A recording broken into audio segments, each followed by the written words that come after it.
Hello guys! So for this video ay meron po tayong pag-uusapan na bagong token at ang kagandahan po dito napaka-early pa po natin and pwede po nating ma-maximize yung ating kita po dito dahil mayroon po ditong launchpad, bagong launchpad si Gate.com.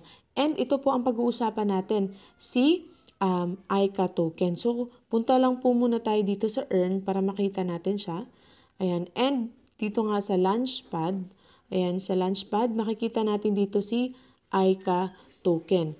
And dito nga, click lang po natin itong ito siya, si ICA.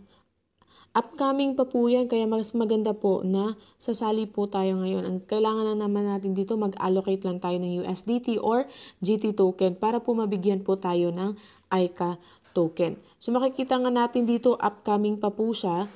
Ayan, upcoming dahil magsa-start po ang subscription today, ayan, July 26 at 13. So dito makikita natin magsa-start po siya 6 hours and 50 minutes. So 6 hours and 50 minutes sa paggawa ko po ng video na to. So today it's already 6 AM. So bale, ayan, plus 6. So mamaya pong mga 12 ay makakakuha o magkaka-start na po yung subscription at mag-i-end po yung subscription ng July 29. So dito po ang kailangan lang natin ay mag-allocate lang tayo ng as low as 0.025 USDT. Ayan, at magkakaroon na po tayo ng ICA token. Ang maganda po dito, mas malaki yung makukumit po ninyo yan na USD1 or GT. Ayan siya, mas malaki po yung token na makukuha po natin. So ito po ang cap per subscriber ng USD1 if mag-commit tayo niyan, 1.6 million. At per subscriber naman dito ang cap po pag mag-commit po tayo ng GT token is 400 million. 400,000 pala na ICA token. So dito po kasi sa mga launchpad, ang gagawin nyo lang po ay mag-commit lang po kayo. Dito hindi pa po kasi siya nag-start. So maglagay lang tayo ng amount for example, 1,000 token. Yung 1,000 GT yung ilalagay nyo. So by percentage po yan, mag-allocate or bibigyan po kayo ng ICA token.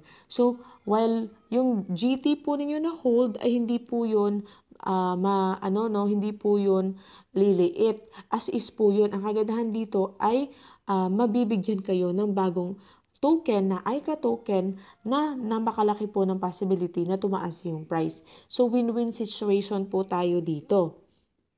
So if you want to check on the product details, click lang po natin yan. Nandito po ang kanilang mga website. Ayan, may website. May frequently asked question kung gusto nyo at meron po silang Twitter account. So pwede nyo po yung i-check kung gusto nyo pong mag-research about the project. And this is the fastest parallel MPC network coordinated sa SU network. So total po pala na supply dito is 10 billion. At ito po yung allocation niya sa launchpad, 200 million. So sa mga allocation for USD 1 pool, ayan siya. Tapos, ito sa GT pool, ayan siya. Okay? So, if you have questions kung paano po gumagana ang launchpad, ay click nyo lang po yung frequently asked questions. So, paano po tayo makasali sa launchpad ni Gate.com? So, napakasimple lang po ng ating gagawin. Ang kailangan lang po natin ay mag-KYC. Of course, we have to download the app. Kung ayaw nyo po ng app, meron naman pong website na Gate.com. So, kailangan po lang po natin mag-KYC. Required po yan dito para makapag-participate po tayo sa ICA Launchpad. Yan po yung kagandahan ng mga Launchpad. Libre pong token yan na pinamimigay once you hold or allocate GT token or USD 1. What is the subscription period for ICA? So again, magsa-start po ito ng July 26. Today po yan until July 29. Kaya wag nyo pong palampasin yung subscription. I mean 6 hours po pala from now. So mamaya po yan. So 6 AM pa po kasi ngayon. So what is the minimum participation amount? Ayan, 10 USD1 lang or 1 GT ay pwede na po kayo mag-participate. Sale price po ay 0.025. Yan po yung sale price nila.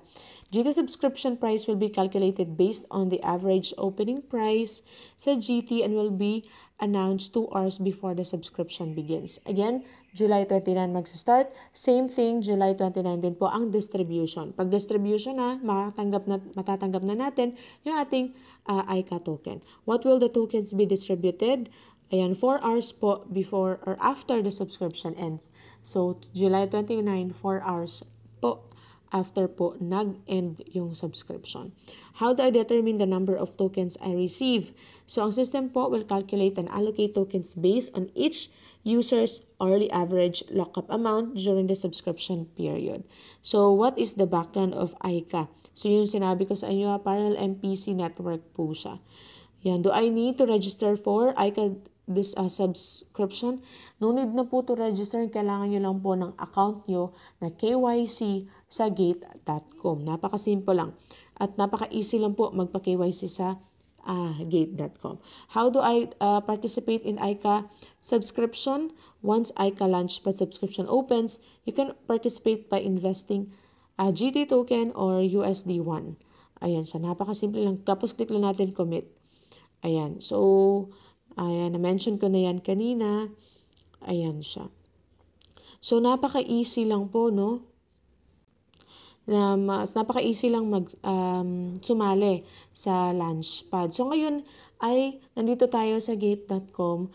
Kung gusto nyo pong sumali dito, ay meron pong link dyan sa video description. Meron pong link dyan para po makasali kayo. Ang kailangan nyo lang po dito ay phone at saka email lang, ano? Or you can continue with Apple, Google, or Telegram. If you want your email address, login po kasi ito. So, click lang po natin yung sign up.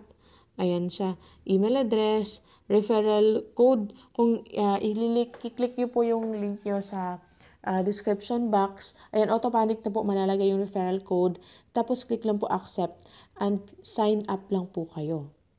And napaka-easy lang po ng dito, KYC. Just have to put your full name. Ayan siya. Tapos, ang KYC lang po dito, one ID na kahit SSS ID, pwede na po. At napakabilis lang po nilang mag-notify if approved na po kayo. So, ganyan. Punta lang po tayo dito sa ating Gate account. Tapos, click lang natin itong earn at punta tayo sa Launchpad. And voila, makikita natin si ICA Launchpad po. At guaranteed kikita po tayo dito dahil allocation po ay meron tayo kung magko-commit po tayo ng at least 10 USD po dito sa Launchpad. So I think hanggang dito lang po ang ating video. Maraming salamat sa panonood and God bless po sa inyong lahat.